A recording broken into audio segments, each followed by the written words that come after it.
Marks angles স্কুলে আপনাদের সবাইকে স্বাগত। আজ কথা বলবো পরিমাণের গুণে রূপান্তরের নিয়ম নিয়ে।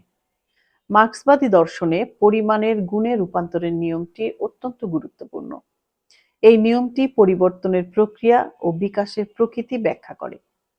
অর্থাৎ পরিবর্তন কেমন করে হয়, বিকাশ কোন পদ্ধতিতে ঘটে সে সম্পর্কে পরিষ্কার ধারণা প্রদান করে। কিছুটা বিস্তারিত আলোচনা ছাড়া নিয়মটি পরিষ্কারভাবে বোঝা কঠিন। সে কারণে এই নিয়মটি দুটি পর্বে ভাগ করে আলোচনা করব।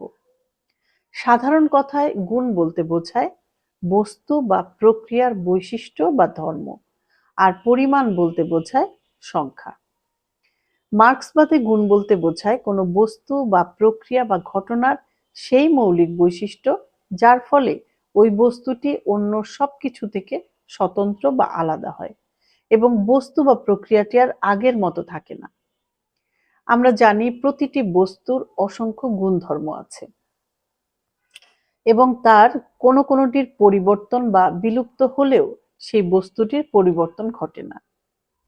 কিছু কিছু গুণধর্ম আছে যা একটি সম্পর্কের ক্ষেত্রে আত্মপ্রকাশ করে এবং অন্যান্য সম্পর্কের ক্ষেত্রে অদৃশ্য হয়ে যায়।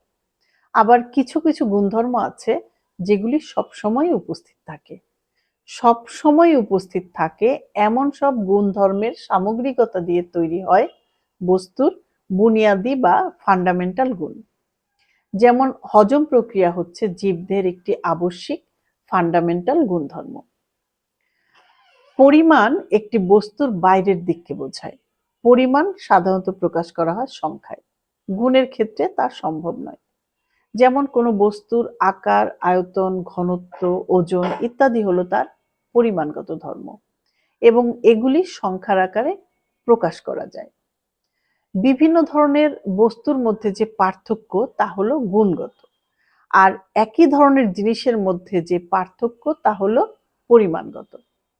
বাস্তব সম্বন্ধে জ্ঞানের জন্য গুণগত বিশ্লেষণ শুধু নয়, পরিমাণগত বিশ্লেষণও দরকার হয়। পরিমাণগত ও গুণগত বৈশিষ্ট্যের একটি উদাহরণ দেয়া যাক। ধরা যাক একটা সাধারণ অ্যালুমিনিয়াম প্লেটের কথা। অ্যালুমিনিয়ামের আপেক্ষিক গুরুত্ব 2.7, পারমাণবিক ভর 27, নিউক্লিয়াস চার্জের পরিমাণ 13, বিগলন তাপমাত্রা 659 ডিগ্রি সেন্টিগ্রেড। এগুলি হলো তার পরিমাণগত বৈশিষ্ট্য।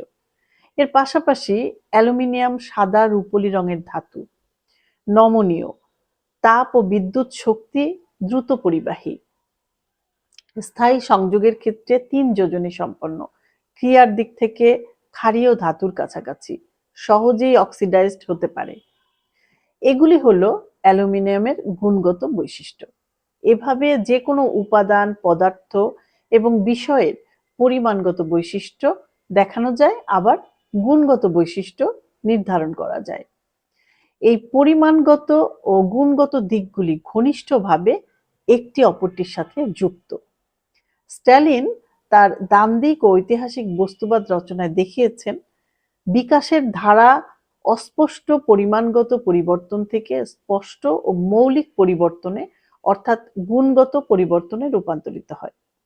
বিকাশের এ ধারায় গুণগত পরিবর্তন হয় দ্রুত ও হঠাৎ করে। পরিবর্তন এক পর্যায় থেকে অন্য পর্যায়ে উল্লম্ফন আকারে প্রকাশিত হয়। প্রথমত, যে কোনো বস্তু তার সুনির্দিষ্ট রূপ লাভ করে পরিমাণগত ও গুণগত ধর্মের সমন্বয়ে।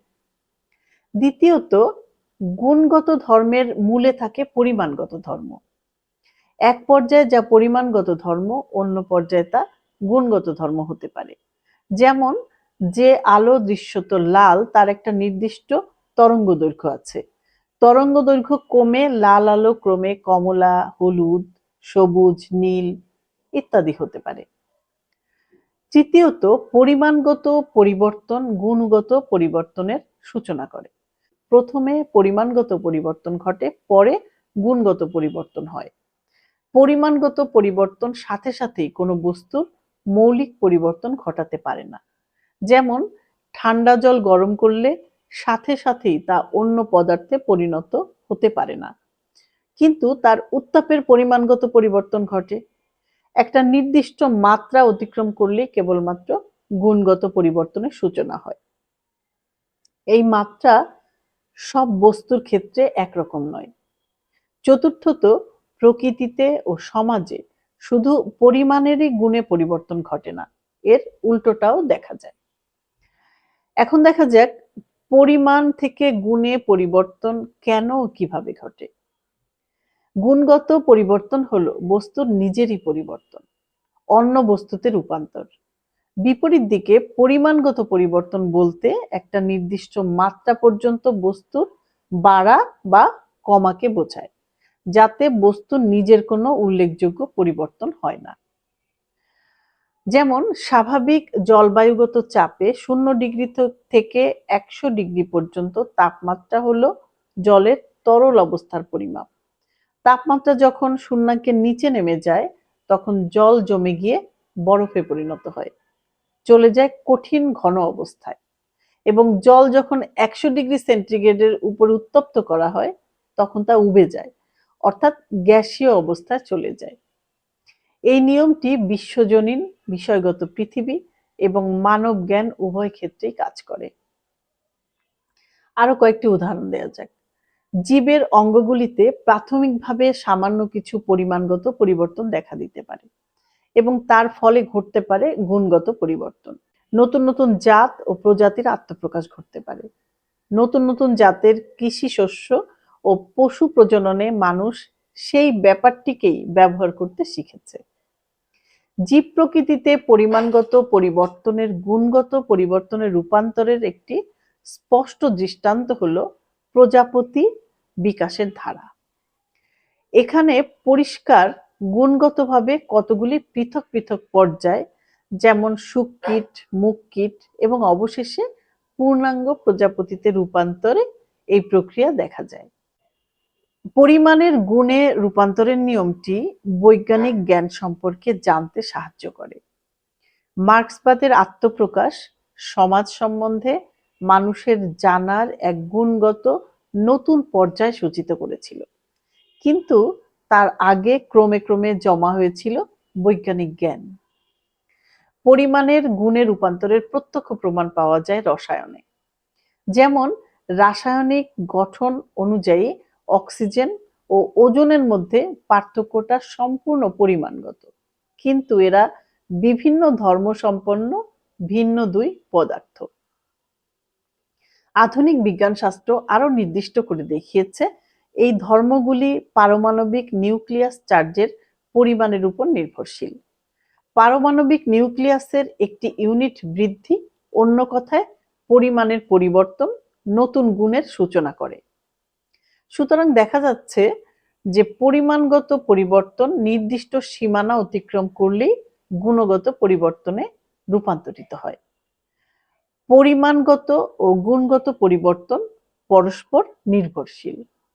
প্রকৃতিতে ও সমাজে শুধু যে পরিমাণই গুণে রূপান্তরিত হয় তাই নয়, এর উল্টোটাও ঘটে। গুণের পরিমাণে রূপান্তর বলতে বোঝায় যে কোনো ব্যাপার একটি নতুন গুণ অর্জন করার সময় নতুন পরিমাণগত বৈশিষ্ট্য অর্জন করে। যেমন আধুনিক যন্ত্রপাতি ও প্রযুক্তিবিদ্যা ব্যবহারের ফলে উচ্চতর শ্রম উৎপাদনশীলতা ঘটে। আগামী পর্বে পরিমাণের গুণে রূপান্তরের নিয়মটি বিভিন্ন সুনির্দিষ্ট অবস্থায় কিভাবে বিভিন্নভাবে প্রকাশ পায় সে বিষয়ে কথা বলবো। ততক্ষণ সকলে ভালো থাকবেন। ভালো লাগলে চ্যানেলটি সাবস্ক্রাইব করে আমাদের সাথে থাকতে পারেন।